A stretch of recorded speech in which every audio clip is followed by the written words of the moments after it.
Ça va plus loin, ils sont tous titulaires lors du match de barrage décisif contre l'Irlande qui leur permet donc de se qualifier pour cette compétition qui aura lieu en Angleterre, notamment grâce à un doublé de Patrick Kluivert. Mais au sortir de ce match important, Michael Reiziger, qui est un ancien joueur du FC Barcelone notamment, il va prendre le micro devant les médias et il dira que ces joueurs-là constituent la cabale.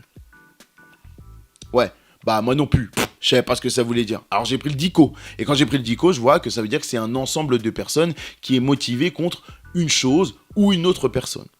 La cible, bah ça ressemble quand même beaucoup au sélectionneur de l'époque, Gus Hiddink. Et la rumeur dit qu'il y avait une grosse tension au sein de cette sélection des Oranges, avec une disparité, une séparation, un éloignement entre les joueurs noirs de cet effectif et les joueurs blancs.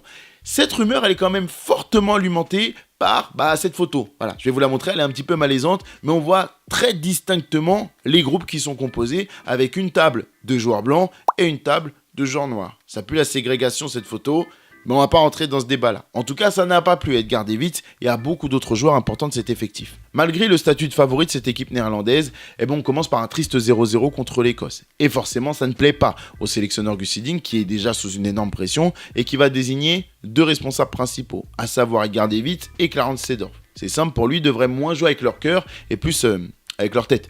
Un peu moins con quoi. Donc du coup, ça ne plaît pas en interne. Derrière, il y a cette victoire contre la Suisse qui pourrait servir pour atténuer les tensions, mais pas vraiment. Parce qu'Edgar Davids, lui, il n'entre qu'à la 80e minute de ce match, et Clarence Seedorf, lui, il était titulaire. Par contre, il sort à la 26e minute. Et non, il n'y a pas de blessure. C'est juste un choix tactique du joueur. Là aussi, ça passe mal. Alors là, ça fait dégoupiller Edgar Davids, quoi. Il devient fou et il va s'en prendre à son coach, et en plus, publiquement, en dénonçant notamment la pression exercée par les frères de Boer-Bergkamp. Pour lui, le sélectionneur n'arrive pas à résister à ça, et il devrait, je le cite, sortir sa tête du cul de certains joueurs. C'est du grand Edgar Davids dans le texte.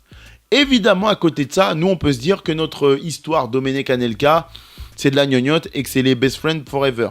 Mais c'est pas le cas. En tout cas, pour Edgar Davids, ça dégage, il est expédié, il est expulsé du rassemblement et donc ne verra pas la suite de la compétition et ni la sélection pendant 2 ans au total. Les Pays-Bas se font finalement rouler dessus par l'Angleterre, 4-1 s'il vous plaît, avant de finalement se faire éliminer en quart de finale par la France et sortir par la petite porte. Il y a eu donc énormément de frustration, de déception autour de ce mondial et à l'époque on a tendance à penser que le pétage de plomb d'Edgar Davids était lié au racisme pur et dur auquel il était supposément confronté en sélection.